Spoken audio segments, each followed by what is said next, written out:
మంచి దొండకాయ ఫ్రై, గుత్తి వంకాయ, ఇలాగా మంచి గుత్తి దొండకాయ ఫ్రైకి కావలసిన పదార్థాలు: దొండకాయలు ఇలాగా గుత్తి వంకాయ కట్ చేసుకుంటాం చూడండి, అట్లా కట్ చేసుకోవాలి. ఉల్లిపాయలు, పొట్టు మినపప్పు కానీ మామూలు మినపప్పు కానీ ఏది ఉంటే అది, వెల్లుల్లిపాయలు, జీలకర్ర, ధనియాలు కమ్మదనానికి, కారం.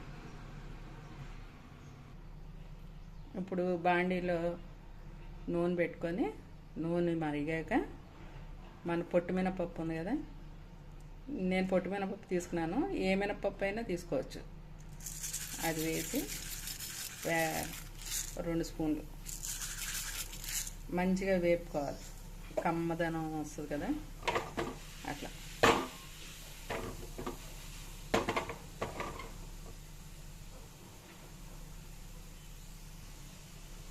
ఇలా వేగుతున్నప్పుడు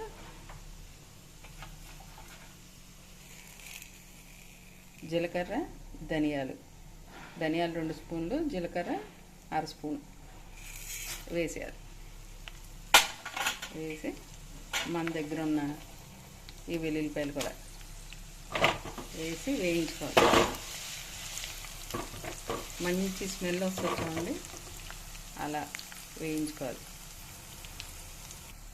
చూడండి ఇలా వేగి కమ్మదనం వాసన వస్తుంది. ఇప్పుడు ఈ వెల్లుల్లిపాయలు వేసేసుకొని వేయించుకోవాలి. మంచిగా ట్రాన్స్పరెంట్ అయ్యే వరకు వేయించుకోవాలి. వేయించుకున్నాక ఇవన్నీ పక్కన తీసుకొని మిక్సీ పట్టాలి.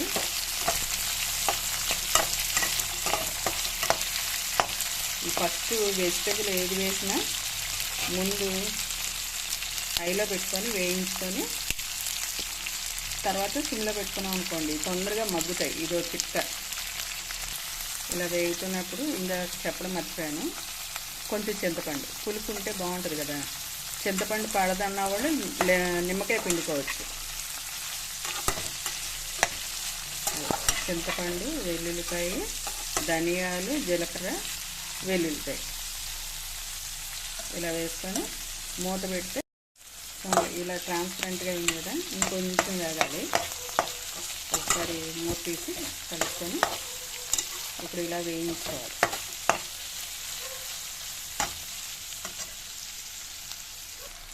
ఇలా వేగిందని ప్లేట్లో తీసేసుకొని చల్లారాక మిక్సీలోకి వేసుకోవాలి.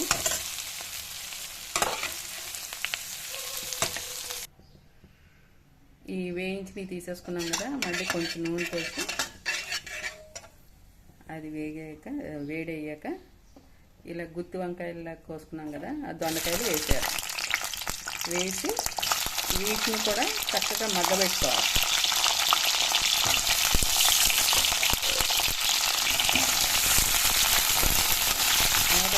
మగ్గబెట్టుకోవాలి. ఇలా మూత పెట్టి కాసేపు మగ్గబెట్టుకోవాలి. అవి మెత్తబడతాయి కదా. ఈలోపు ఈ చల్లారిన ఉల్లిపాయ ఇదేది ఉంది కదా మసాలాని మిక్సీ వేసుకోవాలి. ఇందాక వేయించి చల్లార్చుకున్నాం కదా, అది మిక్సీలోకి వేసుకొని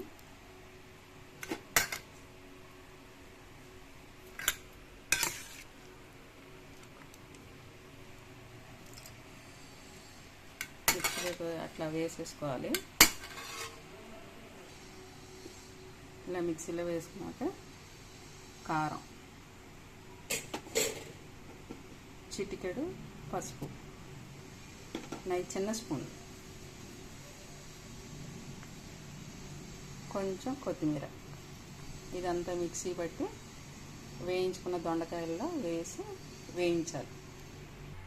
ఇలా వేయించుకున్న దొండకాయల్ని ఈ పేస్ట్ వేసి తిప్పాలి. ఎంతకంటే చక్కగా నూనె బయటకు వచ్చేంతగా వేస్తే దొండకాయ ఉల్లికారం రెడీ. ఈ దొండకాయ ఉల్లికారంలో మీకు టేస్ట్కి సరిపోయినంత సాల్ట్ వేసుకొని నూనె పైకి తేలేంతగా వేయించుకోవాలి. వేయించుకుంటే 2 రోజులు ఉంటుంది కూడా. వేసి బాగా తిప్పాలి. చూసారా, టేస్టీ దొండకాయ ఉల్లికారం రెడీ అయిపోతుంది. చాలా టేస్టీగా ఉంటుంది అబ్బా, పాతకాలపు వంట ఇది. ఇదిగోండి, దొండకాయ ఉల్లికారం రెడీ. ఇట్లా వేయించుకొని చక్కగా తింటే ఉంటుంది. ఇది సొంటి మిరియాల చారు రెడీ. తాలింపు వేసుకోవడమే. ఇక కమ్మగా తాలింపు పప్పులు. ఇందులో వాళ్ళకి కారం వేసాం కదా, అందుకని మేము కొంచెం కారం తక్కువ తింటాం, అందుకని ఎండుమిర్చి చేస్తలేదు. కాకపోతే ఎండుమిర్చి వేసుకుంటే ఆ స్మెల్ బాగుంటుంది. తాలింపు కమ్మగా వేయింది కదా, దానిలో ఇందాక ఉంచుకున్న పౌడర్ ఉంచండి, అది వేసేయండి. వేస్తే మంచి సువాసన వస్తుంది. ఇలా మరిగిన చారు ఉంది కదా, చారులను ఈ తాలింపు వేసేసి కలుపుకోవడం. సూపర్ ఉంటుంది టేస్ట్.